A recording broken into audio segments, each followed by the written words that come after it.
Alhamdulillah baik, Sehat. sehat alhamdulillah. Pak kemarin kita ada berjumpa di Iya.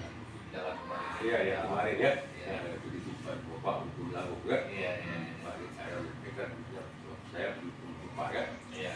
Jadi Pak ini terkait dengan praobservasi kita kemarin. Iya. Kita sudah melakukan praobservasi ya. Kita sudah melakukan observasi.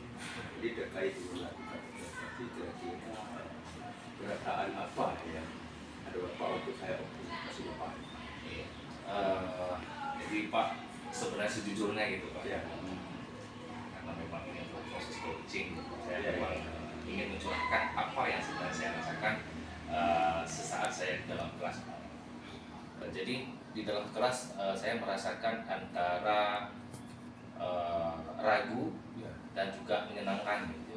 Ragunya itu dalam penerapan pembelajaran saya. Apakah pembelajaran saya itu sudah sesuai dengan pembelajaran diferensiasi atau belum? Nah, kemudian menyenangkan saya itu lebih gimana Pak ya kalau kita bilang lebih ternyata ada teman itu yang bisa berkolaborasi dengan saya sehingga bisa melihat bagaimana gaya belajar saya seperti itu.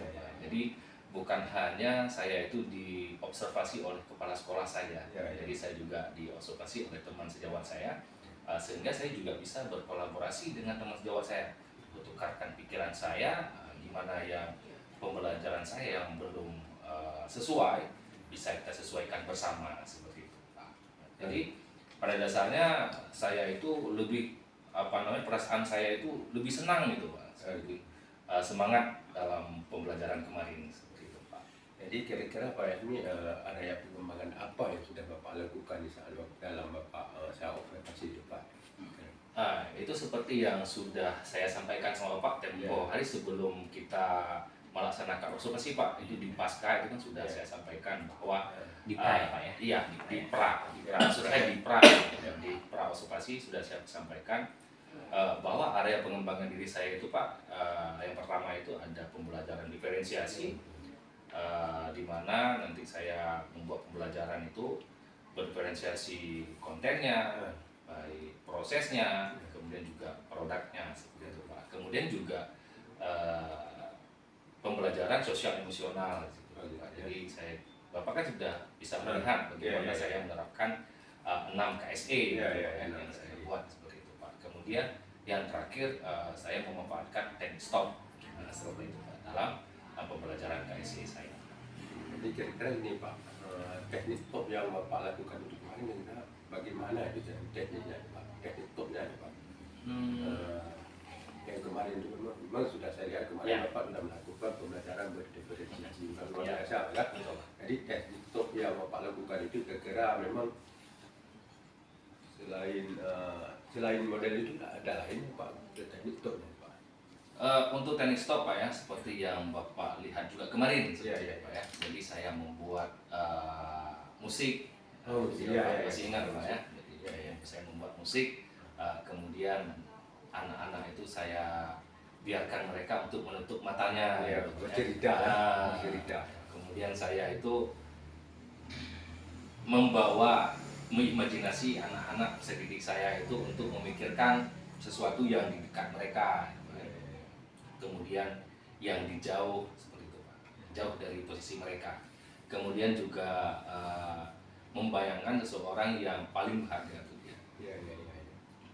Di situ saya mendapatkan sebuah informasi, ternyata teknik stop ini cukup efektif dalam membuat kesadaran diri peserta didik untuk lebih present dalam pembelajaran. Lebih banyak manfaatnya nih Pak. Sebanyak kemudian kita juga adalah bersama kemarin Pak ya.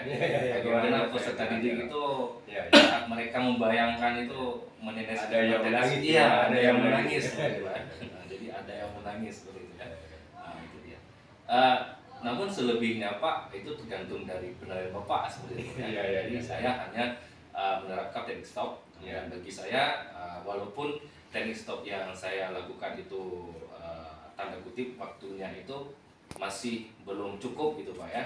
Tapi untuk mendapatkan informasi yang saya butuhkan itu sudah sesuai. Memang saya sudah melihat Pak Andi dan apa yang Pak Andi kan memang Pak Emi memang luar biasa, santai-santai sekali melakukan teknik itu. Memang siswa itu bisa menetapkan ilmu kan. Dan jadi saya pun sangat tertarik Pak. Jadi kira-kira ya waktu Bapak lakukan pembelajaran itu Pak, ada kira-kira keluhan tuh Pak terhadap siswa?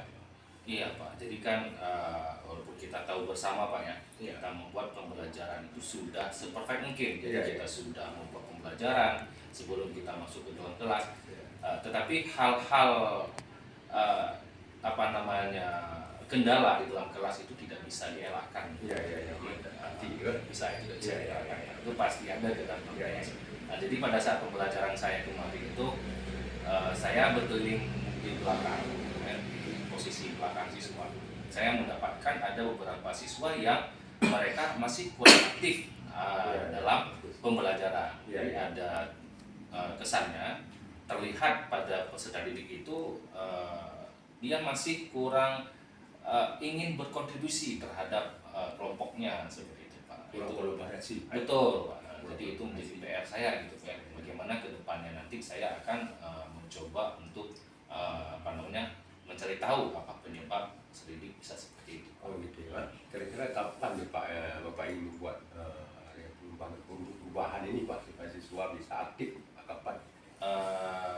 Akan segera Pak, itu segera saya lakukan untuk pembelajaran berikutnya Pak. Pada pertemuan selanjutnya saya akan langsung membuat seperti itu Pak ya.